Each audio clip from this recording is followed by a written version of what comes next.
So before I answer all your burning questions about this knife, the Wayfinder, the knife that kept me alive for 3 weeks in Zambia on Naked and Afraid, I wanted to say a big thank you to everyone who has come and checked out my channel in the last couple days and liked and subscribed. It's really, really incredible.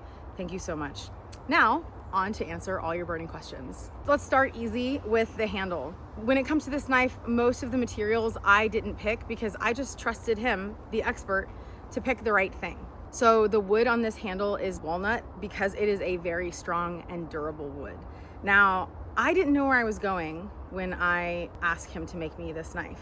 And I knew that I wanted something that glowed in the dark. I was really concerned that I would need my knife in the night and I wouldn't be able to find it. It's not like we have headlamps out there. So I wanted to make sure that I could find this in the dark. And so I said, I want something that glows in the dark. And I didn't know what that would look like, but he was awesome. And he did some snooping around on my social media and he found my logo on my website. And he carved my logo into the handle and filled that in with glow in the dark. I think it's epoxy.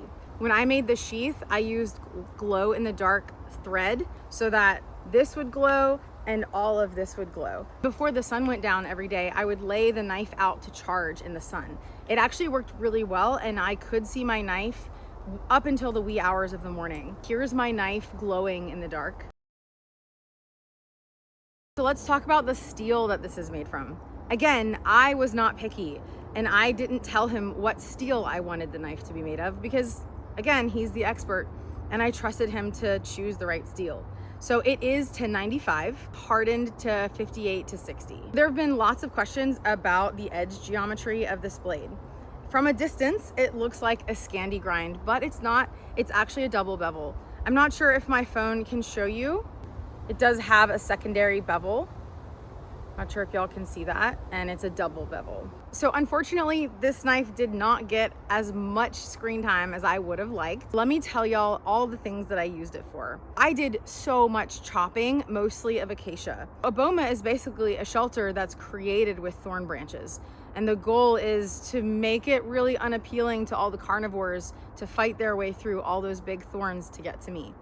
Now, over the days, as those once living branches started to dry out and wilt, I had to keep adding and cutting more. Every couple of days, I'd have to cut more acacia and reinforce the walls of my shelter. So I chopped so much acacia with this. As the days went on, I had less and less strength.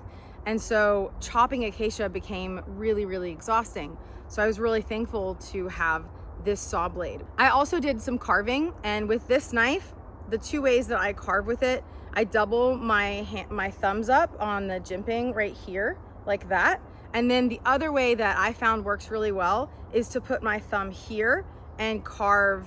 If I need to do fine work, I would carve with the tip of the blade, and I would hold whatever I was carving in this hand and use this thumb to guide it. I did use the butt of the knife. There were a bunch of snails in the water. They were pretty big, and I would take them out of the water and smash them with the butt of the knife and then use the guts as bait when I went fishing. Let's talk about this saw blade. So I was really worried that I was gonna need to do a lot of batoning. I thought that as I got weaker and weaker, I'd be more and more likely to baton with it. In hindsight, I actually used the saw blade a whole lot and then I hardly did any batoning. A few of you are asking about edge retention. The reality is out there, you really can't sharpen it. There's not a whole lot of rocks around.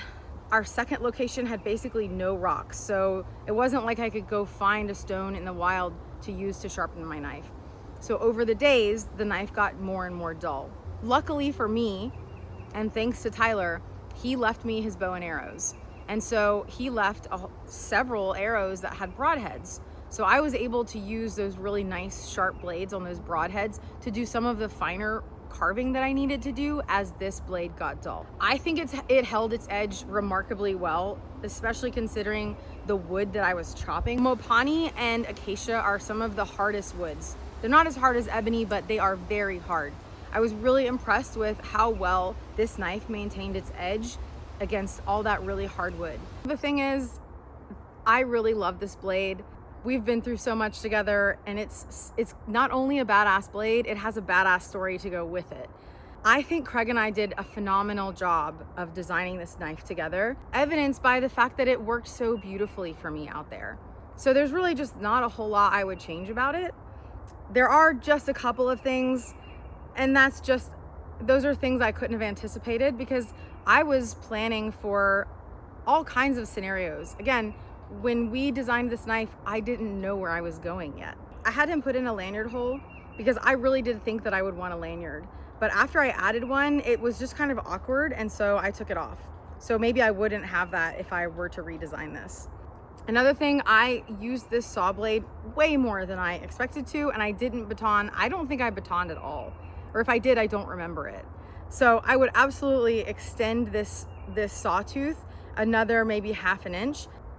As far as the rest of the knife goes, there's just really not much I would change. There is a knife that I have from Craig called the Ranger that I absolutely adore, and it has a feature that I might have added to this. There might be some disadvantages that I'm not aware of, and that's why Craig didn't put it on this. Maybe y'all know and you can tell me. Let me show you the difference with this Ranger. So this is the Ranger. This is one side. It's absolutely beautiful. I'm obsessed with this knife. So, and then here's the other. Isn't it gorgeous? I love it. So one big difference is in the handle. So this has this deep pocket for my pointer finger, right? It's much deeper. You can see how it sticks out right there. It's much deeper than this one. See?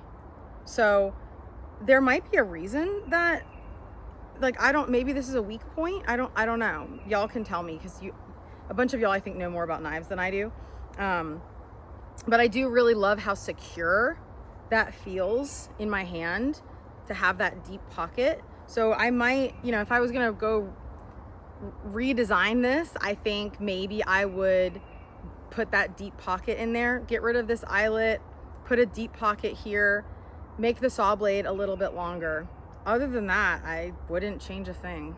Thank you so much for watching and commenting and liking and subscribing and all the things that y'all have been doing in the last couple of days. It's been absolutely incredible. If I didn't answer your question, please comment down below and I will respond. If you would like your own Wayfinder survival knife or a Ranger or any of the other badass knives that Craig makes, I have linked his Etsy page below, so go check him out.